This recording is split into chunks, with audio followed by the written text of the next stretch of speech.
I can challenge, যদি প্রমাণ করাতে পারে ওই ভিডিও ফুটেজটা আমার ফ্যামিলি ঝামেলা নয়, যদি কেউ প্রমাণ করাতে পারে শাহনাজ অন্যায় রাহাজানি করতে গিয়ে সেদিনে অত্যাচারিত হয়েছিল, নিপীড়িত হয়েছিল, সেদিনকে শাহনাজের উপরে অত্যাচার করা হয়েছিল অন্যায় রাহাজানি করার জন্য, এটা যদি কোনো বাপের বেটা, হালাল বাপের বেটা প্রমাণ করতে পারে, আমি অন ক্যামেরায় বলে যাচ্ছি 10 লক্ষ টাকা নয়, গর্দানটাও হাতে দিয়ে আসবো। এসো একদিন, এসো, তোর যেটা ভালো লেগেছে তুই কর, কিন্তু আমার চোখে যখন রেডারে ধরা পড়বে এ অন্যায় রাহাজানিতে এ সম্পূর্ণ কাজ সম্পূর্ণ হচ্ছে, আমি তোর নাম করব না, কিন্তু ঠুকবো। সমাজ যার বোঝার দরকার বুঝে নেবে। কথা বলছেন না কেন? আমি কি অন্যায় কথা বলছি না? ঠিক জোরে বলেন, ঠিক না ভুল? এখন এই কথা বলতে গেলেই বলছি জেনাখোর। শাহনাজ সাহেব জেনাখোর বাবাজি, ওই জন্য বললুম মিডিয়া এর নাম জেনাখোর যারে বলে, বিশ্বনবী বললেন সে যদি জেনার আওতাভুক্ত না হয়, ওই জেনাটা একদিন তাপ দিয়ে এই জমিনের উপরে আমার আল্লাহ পাকের এই জমিনে তাপ দিয়ে ওই কাজটা করাবে। কথা বুঝতে পারছেন না? যদি আমি শাহনাজ জেনার অন্তর্ভুক্ত না হয়ে থাকি, জীবনে যদি জেনা না করি, ওই জেনার গুনাহটা একদিন যে ব্যক্তিটা বলেছে ওর লাইফের সঙ্গে ওই গুনার সাথে এই পৃথিবীর জমিনে বাস্তবে রূপ দেখিয়ে দেখিয়ে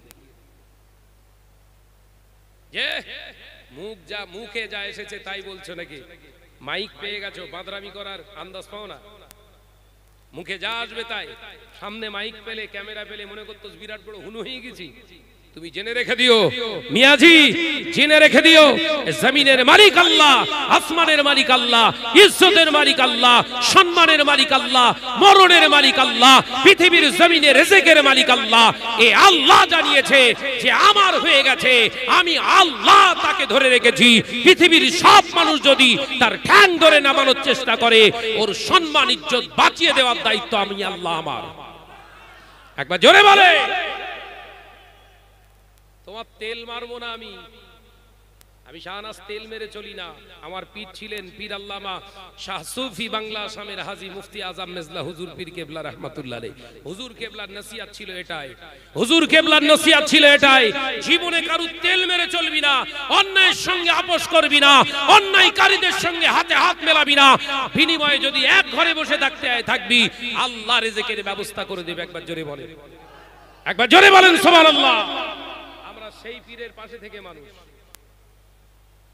আমার দরকার নিয়ে আপনার এত প্রচার প্রসার, আমার দাওয়াত দরকার নেই, আমার দাওয়াত দরকার নেই। আল্লাহে তাল্লাহে বিল্লাহে আল্লাহর কসম করে বলছি, দাওয়াতের কোনো প্রয়োজন নেই। শাহনাজের জলসায় যাই, একটা অভ্যাসে রূপান্তরিত হয়ে গেছে, মানুষের সঙ্গে কথা না বললে যেন নিজেকে খারাপ লাগে। তো কি কথা বলবো? মানুষের সামনে কথা বলতে গেলে কি কথা বলবো? ওরা আমায় বিশ্বাস করে খাজুর ডাঙ্গার ছেলেরা দাওয়াত করেছে, এদের বিশ্বাসটা ভাঙানো আমার ইমানি দায়িত্ব নয়, বরঞ্চ এদের ইমানটা যাতে মজবুত হয় সেই নসিহত আমার সঙ্গে আমাকে দিতে হবে এই মজলিসে। সেই জন্য কিছু আমি আপনাদের বলছি। অসুবিধা হচ্ছে? হকটাকে জাস্টিফাই করার চেষ্টা করুন। 8 থেকে 8-9 বছর আগে ফ্যামিলির ঝামেলাটা নিয়ে ভিডিও ফুটেজ তৈরি করে এখন যদি আপনারা বলেন এইটা হচ্ছে শাহনাজের জেনাখোরের ভিডিও, আলহামদুলিল্লাহ, আলহামদুলিল্লাহ সুম্মা আলহামদুলিল্লাহ, এতটুকু জানিয়ে দিলাম। আমি শাহনাজ বলছি, নতুন গাড়ি দেবো বলেছিলাম 10 লক্ষ টাকা দামের, গরিবানা মতে, তার সঙ্গে এবার কল্লা ফ্রি আই ক্যান চ্যালেঞ্জ, যদি প্রমাণ করাতে পারে ওই ভিডিও ফুটেজটা আমার ফ্যামিলি ঝামেলা নয়, যদি কেউ প্রমাণ করাতে পারে শাহনাজ অন্যায় রাহাজানি করতে গিয়ে সেদিনে অত্যাচারিত হয়েছিল, নিপীড়িত হয়েছিল, সেদিনকে শাহনাজের উপরে অত্যাচার করা হয়েছিল অন্যায় রাহাজানি করার জন্য, এটা যদি কোনো বাপের বেটা, হালাল বাপের বেটা প্রমাণ করতে পারে, আমি অন ক্যামেরায় বলে যাচ্ছি 10 লক্ষ টাকা নয়, গর্দানটাও হাতে দিয়ে আসবো। এসো একদিন, এসো আমার নজনেরা, যুবকেরা। সমাজকে কথা বলা যায়, ক্যামেরা থাকলে বহু কথা বলা যায়। আমরা এরকম সেন্সিবিলিটির পড়াশোনা করিনি, মন মানসিকতা নিয়ে চলি না, কাউকে ছোট করে নিজে বড় হব, এ চিন্তার মানুষ আমি নই। অন্যায় হবে একবার অর্নিং দেবো, এই কথা বুঝাচ্ছেন না? চোখে ধরা পড়েছে, রাডারে ধরা পড়েছে, অন্যায় করেছে, একবার বলবো ভাই এটা আপনার অন্যায়, যদি না শোধরাই এইবার কিন্তু ডাইরেক্ট হিট হবে। এই কথা বুঝাচ্ছেন না? আমরা বারবার বলেছি, ফুরফুরা চাচা যান হুজুর কেবলারা, বড় বড় আল্লাহর ওলিরা তোমারে বয়কট করেছে, অন্তত তাদের হাতে পায়ে ধরে বলো যে হুজুর অন্যায় হয়ে গেছে, ক্ষমা করে দেন। কথা বলছেন না কেন? ভুল করে ফেলেছি, মুড ঠিক ছিল না, জওয়ানি তাকত ছিল বলে ফেলেছি, লোক দেখে মাথা ঠিক ছিল না, আবেগে বলে ফেলেছি, করে ফেলেছি, অন্যায় করে ফেলেছি, মাফ করে দেন, ক্ষমা করে দেন, আমরা একসঙ্গে থাকবো।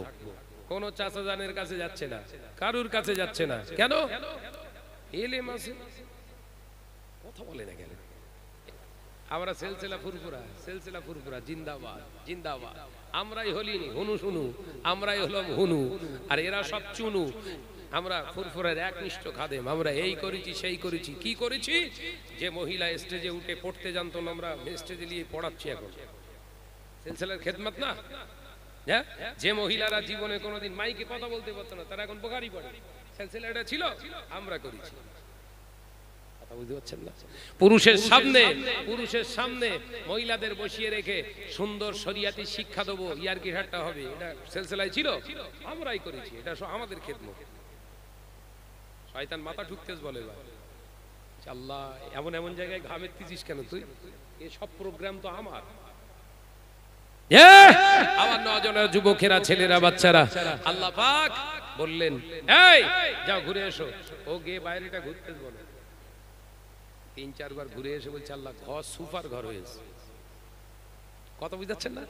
ঘর বেস্ট ঘর হয়েছে, সুন্দর ঘর হয়েছে। আল্লাহ আল্লাহ বললেন বুঝলে কি করে ঘর ভালো হয়েছে? বুঝলে কি করে? আল্লাহ দেখে এলাম তো। দেখেছো? হ্যাঁ। ভেতরে ঢুকেছো? না। তাহলে ভালো মন্দর বিচারটা ওপর দেখে করা যায়? খামোশ খেয়ে সর্বনাশ। এটা হচ্ছে ইলমে তাসাউফের একটা লাইন বললাম। কারুর হাতে বায়াত গ্রহণ করতে গেলে তার ভিতর দেখা জরুরি। কথা বুঝতে পারছেন না নাকি? তাসাউফ শিক্ষা তো আজ নেই আজকে সমাজে। বাবাজি এর ইলমে তাসাউফের উপরে একটু কথা বলে দিলাম, যে অর্থাৎ বাহ্যিকটা দেখে শাহনাজ বিরাট গজল বলে, বিরাট ওয়াজ করে, বিশাল কিছু করে, ওরে এটা তো ওর বাহ্যিক। ওর সঙ্গে থেকে 40 দিন দেখতে হবে নামাজের কিরাম পাবন্দি, কতটা সত্য কথা বলে, কতটা ন্যায় রাস্তাটাকে ভালোবাসে, কতটা ন্যায়ের জায়গা থেকে কথা বলে, কতটা হালালকে সাপোর্ট করে। এসব দেখতে গেলে দূর থেকে দেখা যাবে না, কাছে যেতে হবে। এই জোরে বলে ইবলিস বলছে না ওই দেখে নিয়েছি ভালো করে। আল্লাহ বলছে বাইরেটা দেখে ভিতরের ডিসিশন, ভিতরের বিচার করতে যেও না। আল্লাহ তাহলে কি করব? ভিতরে যাও।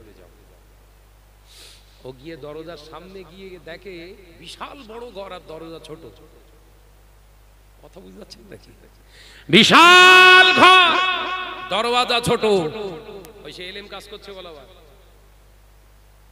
ও চিন্তা করছে ঘর এত বড় দরজা ছোট, তার মানে আদম বোধহয় ওর ভেতরে আছে।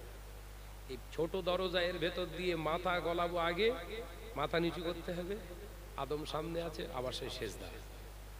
না এ তো সব সমস্যা হয়ে যাবে। সে তো তাহলে একই হয়ে গেল যে সামনে দাঁড়িয়ে চিন্তা করতেছে যদি এবারে না যায়, এবার নিঘাত মার খাবো। এবার যদি না যায় নিঘাত মার খাবো।